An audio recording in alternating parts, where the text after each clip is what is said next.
To ni na fara gabatar da shirye-shirye a tashar Africa TV3 tun kafin zama ma'aikaci a wannan tashar. Tun ka ɗauke ni aiki nake gabatar da shiri. Da ina tunawa shiri na farko da na fara gabatarwa shine shirin ma'allah. Wato Allah abin ƙauna, wanda shi ne yake magana akan sunayen Allah, sharhin ma'anonin sunayen Allah da sanin sunayen Allah. Shiri na farko na fara gabatarwa kenan, wanda ina tunanin ma akwai wasu episode a cikin wannan shirin a YouTube na Africa TV wanda aka sanya shi. Naga na sa fararen kaya, naga kamar farin boil ne da wata bakar hula mai da ratsa fari. So kullum na kalli wannan bana mantawa gaskiya. Ina san lokacin da taso zan je gabatar da shirin tun daga kafin lokacin shirin da shirye-shiryen da aka yi, kuma ina hanya ma ina cikin mota za a kai ni wajen gabatar da shirye-shiryen, ina tare hazard, ina ta dan maimaita abubuwan da ya kamata a ce mutum ya maimaita da sauransu. Kuma ba na manta irin kwarjini da studio ya min a wani lokacin. Kusan na taɓa shiga wasu studio ɗin misali, maƙila ba ni kaɗai bane da mutane da yawa, ƙila a cikin mutane za ka yi shirin ko kuma aka shiga ka kalla ne, amma yau sai zama to kai kaɗai ne za ka gabatar da wannan shirin da kai sai mai ɗaukan hoto.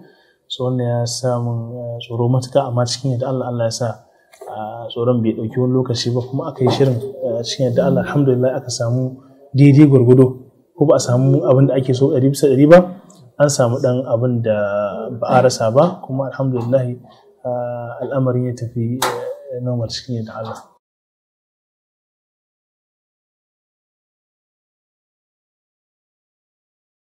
To hakika malam, shi ma cikin ranaku na farin ciki kwarai da gaske, wanda shi ma ina tunanin cewa sai da bayan na fara aiki a Africa TV sannan aka zo aka gabatar da wannan shiri na kai tsaye.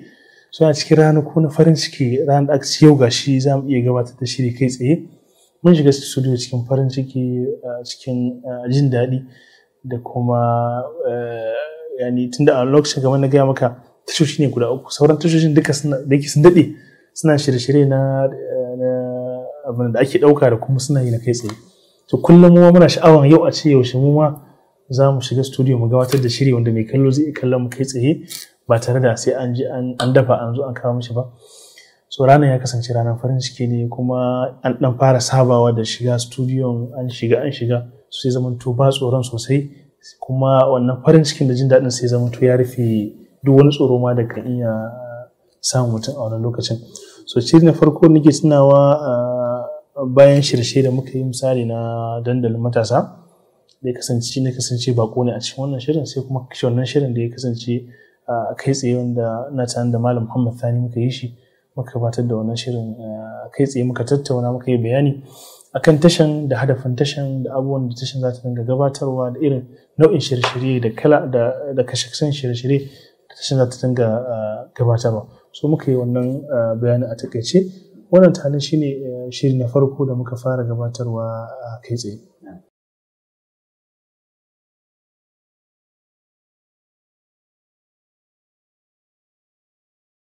So da mun zo mun fara aikin, kuma kamar yadda na bayani a baya, idan masu kallo suna bibiya, abin da karanta a digiri na farko ko digiri na biyu har ma digiri na uku ba abin da ya shafi abin nan media bane. So amma cikin da Allah da ka shigo cikin wanda sun kware akan abin, domin da muke aiki a can a ƙasar Sudan, wani gidan sama ne, akwai tashoshi ina ga a lokacin sun ma kai 10 nake ganin, tashoshi daban-daban, bangare daban-daban. Akwai su misali Taiba, akwai Africa TV din nan kaga guda 3, kaga kusan 4 kenan. Akwai su Durar Sham, akwai abubuwa da tashoshi daban-daban malam, sawa na cikin Sudan ko kuma na waɗansu ƙasashe wanda wannan gidan ne ya karɓi bakoncin su yake kuma kula da su. So duk ɗakin da ka shiga za ka samu masana ne wanda sun san harkan, sun daɗe kuma a harkan, kuma Allah ya sa mutanen su da Allah saka musu alkhairi, za ka cewa lokaci ba su da ƙyashi wajen koya wa mutum abin da bai sani ba, musamman mutum idan ya kaskantar da kanshi. So sai zamanto suna ta ana tunna mutum abubuwa har mutum ya dan sassan abubuwa da yawa. So a wannan shekarar ne nake tunani a shekara ta 2013 bayan an shirye sun fara kankama sai aka yi tunanin cewa to tunda tashar nan tana magana da harshen Hausa ne kuma ina aka fi magana da harshen Hausa ita ce a wato kasar mu Najeriya, aka turo dan uwa malam Mu'azzam Dr. Mu'azzam Ibrahim aka turo shi Najeriya domin ya gana da malamai ya kuma sanar da su tasha da aka bude, ya gana da duk abin nan mahukunta da 'yan kasuwa sun cewa ga sabuwar tasha kuma ga irin gudunmawa da za ta iya gabatarwa wa al'ummarmu. So da ya tashi tahowa Najeriya sai aka nema cewa zai maye gurbinsa kafin ya zo ya wannan ziyara ya koma. So alhamdulillahi sai aka ce to ni zan maye gurbinsa. So daga nan na zama ni ne kaman darakta mai riƙon ƙwarya na tashin Africa TV3. Sun zo an gama ziyara an zazzaga an je an kai mu ziyara wajen su sarkin musulmi da dai manyan mutane a ƙasar nan. Bayan an kammala suka sake dawo aka ci gaba da aiki. To gani irin nasarar da aka samu a ziyarar da aka kawo yadda mutane suka karɓi tashar kuma yadda manya suka nuna cewa lalle ana buƙatar irin waɗannan tashoshin, sai aka yi tunanin cewa to lalle ya kamata ya zama to akwai wani daga nan wanda zai dinga samar da shirye-shirye yana ainihin turawa ana sawa daga can, wanda kuma zai zama to yana zuwa yana ƙarfafa alaƙar tashan da mahukunta da kuma 'yan kasuwa da maluma da sauransu. Sai aka sake shawarar cewa Dr. Mu'azzam Ibrahim ya sake dawa Najeriya domin gudanar da wannan aikace-aikace. So ganin aka sake miƙa mu ragaman gudanar da tashan a wancan lokacin.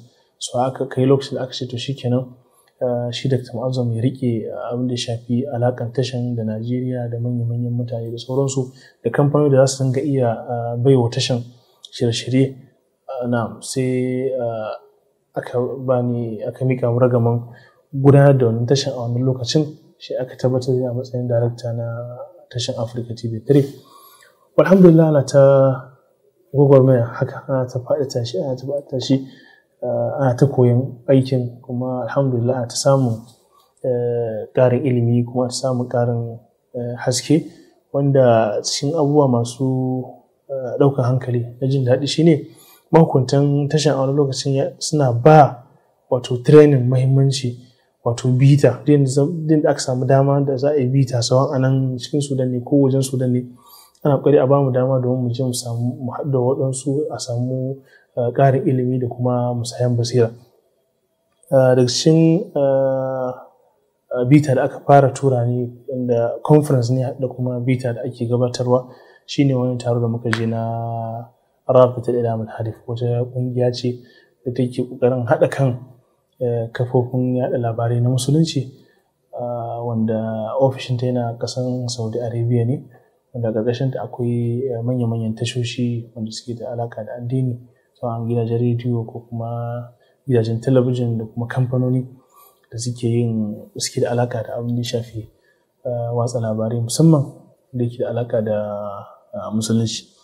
So a wannan shekaran Allah yadda muka je wannan bita a ƙasar Egypt, a Misira kenan. Kuje muka yi na kusan kwanaki 5 ne, aka haɗu da mutane, aka san mutane. An buɗe mana wani kaman shago kenan za a ce, don akwai kaman kowane tasha za su buɗe kaman shago su tallata abubuwansu, su sanar da mutane ga irin abubuwan da suke yi. Wannan yana ba da dama ya zamanto an samu haɗin gwiwa tsakanin tashoshi, wanda zai zamanto ƙila yana da wata buƙata na wasu shirye-shirye misali a Afirka, to kai kuma ƙila kana da buƙatar wasu shirye-shirye misali a abin nan ƙasashen Larabawa, to sai zamanto an samu haɗin gwiwa wajen musayan shirye-shirye ko kuma musayan basira da sauransu. So an buɗe mana kamar shago haka, muka sanya TV guda 3, ɗaya na Africa TV1 Amhari, ɗaya na Africa TV2 Swahili da kuma Tamu Africa TV3. Muka kunna samfur ko kuma abin nan samfur na wasu shirye-shiryenmu suna yi da kuma booklets mu, profile ɗin tashan gaba ɗaya mun zo mun jera. Duk wanda ya zo za ka mishi bayani akan tashan kuma a bashi profile ɗin idan yana buƙata, saboda ƙila idan zai buƙaci wani abu. Alhamdulillah na tunanin wannan shine kashi na farko ko kuma bita na farko da aka fara tura ni bayan na zama darakta na wannan tashan a wannan shekarar insha Allah ta'ala. To wannan dai ya kasance ne a shekara ta 2013 idan ban manta ba. bayan nan kuma an ci gaba da samun damammaki na samun horo kashi-kashi daban-daban. Akwai wanda akan zo musu kamar na bayani a baya, ana zuwa a mannan ne a nan kasar Sudan, wani lokaci a nan ofisin, wani lokaci akan kama hall ne a je a yi shi. Ba na manta akwai wanda mutane waɗansu ma'aikatan Aljazeera suka so gabatar mana a nan kasar Sudan. Bayan nan kuma Allah ya ba mu dama cikin yardan shi da tawfiqin shi, muka samu dama domin zuwa can Aljazeera din, babban tashar nan ta Aljazeera da take Qatar. Muka je muka yi wani bita shi ma a wannan wajen. Ana kashi biyu ne daban-daban, wanda aka yi na farko muka koyo yadda ake tsara asalin content na shirye-shirye, wato abin da ake gabatarwa a cikin shirye-shirye da ake tsara shi. Na biyu kuma muka je muka yi course akan abin da ya shafi gudanar da ita kanta gidan talabijin, ya za ka assasa gidan talabijin, ya za ka mata tsari, ka fitar da gidan talabijin, ka fitar da me kake so, hadafinta, da kuma yadda tsarin shirye-shirye ya kamata ya kasance, da mutanen da kake so wannan tashan su amfana da wannan tashan. Duk wani abu da ya shafi tsarin tasha tun daga scratch yanzu ka buɗe gidan talabijin. Alhamdulillah muka je aka yi training akan wannan abin a Aljazeera ta wannan ga a shekara ta 2014 kenan. Duka waɗannan guda biyu a wannan shekarar aka yi su. Sannan akwai waɗansu courses shi ma da aka yi a nan gida Sudan. Alhamdu wannan da makamantansu duk an yi. Allah ya sa mu tafiyan albarka, ko Allah ya sa aka je sai a amfana da abin da aka koyo a can ɗin kenan. Daga bisani bayan nan ina tunawa akwai lokacin da ya zamanto kamar na bayani a baya, inda muke aiki babban gida ne da akwai ɓangarori daban-daban, akwai tashoshi daban-daban wanda kusan yawancin suna da alaƙa da juna, tun da shugabanninsu kusan suke kula da abin gaba ɗaya. Akwai wani ɓangare na horaswa da aka yi, sai aka ƙirƙira sabo da ana ce mishi markas Taiba da Tadrib, wato wannan Taiba Training Center da aka asasa ta. Shugabanta ya zo ya samu wani dama na yin aiki a ƙasar Libya, sai ya tafi ƙasar Libya. Aka bani ragaman gudanar da wannan tasha a wannan center, wannan markas kenan, domin koya mutane aikin jarida. So shi ma na yi wannan aikin kusan na ga ya kai kusan tsawon wata 6.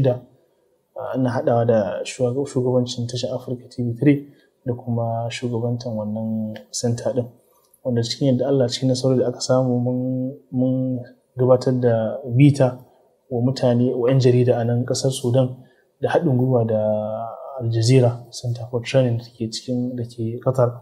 Mun gayyato malamai daga can, aka kuma gabatar da certificate shi ma daga can. Aka zo nan aka yi bita kusan tsawon kwana 10, aka gama lafiya, wa lillahi alhamdu.